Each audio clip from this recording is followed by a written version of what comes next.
নমস্কাৰ বন্ধু বান্ধৱীসকল সদায় অনাদৰে আজিও আসাম ডাইৰেক্ট ৰিক্ৰুটমেণ্ট ড্ৰাইভাৰ পোষ্টৰ বাবে অতি দৰকাৰী 20টা প্ৰশ্ন উত্তৰ প্ৰিভিয়াছ ইয়াৰ প্ৰশ্ন কাকতৰ পৰা বাছি অনা হৈছে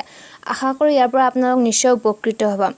এনেকুৱা ধৰণৰ প্ৰশ্ন আৰু উত্তৰ পাই থাকিবৰ বাবে মোৰ চেনেলটো সাবস্ক্ৰাইব কৰি ল'ব ভিডিঅ'টো চাই কেনে পালে কমেন্ট কৰি জনাবলৈ একদম নাপাহৰিব বলক তেনেহলে ভিডিঅ'টো আৰম্ভ কৰোঁ Question number 1 যানবাহন নিয়ম আইন কেতিয়া বলবৎ হৈছিল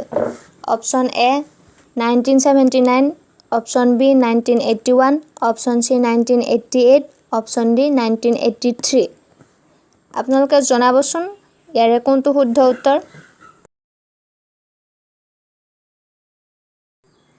শুদ্ধ উত্তৰটো হ'ল অপচন নম্বৰ C 1988 তে 2 নম্বৰ প্ৰশ্নটোলৈ আগবাঢ়িছো ভাৰতত সৰ্বমুঠ কেইটা ৰাষ্ট্ৰীয় ঘাইপথ আছে option number A 84, Option number B 93,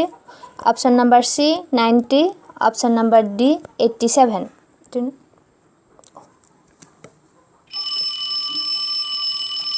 শুদ্ধ উত্তৰটো হ'ল option number D 87 Question number 3 mount Abu কোন ৰাজ্যত অৱস্থিত option A Punjab option B Rajasthan option C Goa option D Haryana শুদ্ধ উত্তৰটো হ'ল Option B Rajasthan মধ্য প্ৰদেশৰ ৰাজধানী কি Option A Bhopal Option B Jaipur Option C Panaji Option D Gandhinagar শুদ্ধ উত্তৰটো হ'ল Option number A Bhopal তে 5 নম্বৰ কোৱেশ্চনটো হ'ল HMT কাৰখানা ভাৰতৰ কোন ৰাজ্যত আছে Option A Assam Option B Meghalaya Option C Bengaluru Option D Sikkim শুদ্ধ উত্তৰটো হ'ল Option number C Bengaluru Question number 6 নতুন যানবাহন নিয়ম কেতিয়া বলবৎ হৈছিল Option A 2017 Option B 2021 Option C 2019 Option D 2022 আপোনালোকে কমেন্ট কৰি জনাবচোন ইয়াৰে কোনটো শুদ্ধ উত্তৰ হয়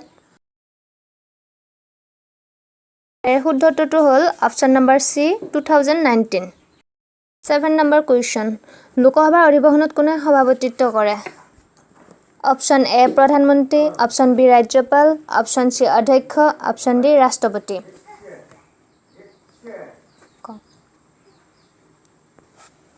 লোকসভাৰ অধিৱেশনত অধ্যক্ষই সভাপতিত্ব কৰে অৰ্থাৎ ইয়াৰ শুদ্ধ উত্তৰটো হ'ল যে অপচন নম্বৰ C অধ্যক্ষ মহাকাশত পঠোৱা ভাৰতৰ প্ৰথম মানৱবিহীন যান কোনখন option number A Chandrayaan 1 option number B PSLV C5 option C Rohini 2 option D SLV 3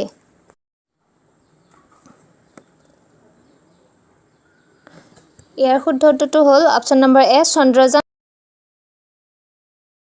Question number 9 নিউজিলেণ্ডৰ মুদ্ৰা কি বুলি জনা যায় Option A new shekel Option B dollar Option C euro Option D dinar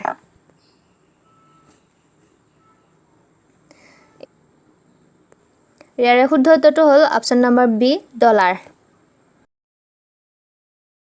10 number question প্ৰথম অসমীয়া মহিলা IAS কোন Option number A Indrani Option number B Phukan Das Option C Parul Das Option D কিৰণ বেদী ইয়াৰে শুদ্ধ উত্তৰটো হ'ল Option number C Parul Das Number 11 The Birdman of India বুলি কাক জনা যায় Option A Bhagat Singh Option B Salim Ali Option C Yadav Payeng Option D Mihir সেন আপোনালোকে জনাকচোন ইয়াৰে শুদ্ধ উত্তৰটো বাৰু কোন হ'ব পাৰে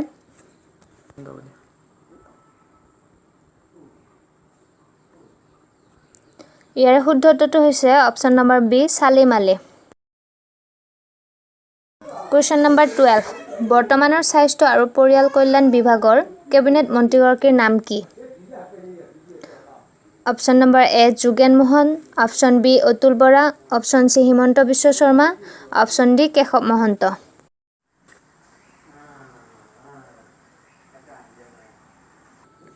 ইয়াৰ শুদ্ধ উত্তৰটো হৈছে Option number D Keshab Mahanta Question number 13 জাতিসংঘৰ বৰ্তমান মুঠ সদস্য দেশ কেইখন option number A 42, option number B 67, option number C 39, option number D 46।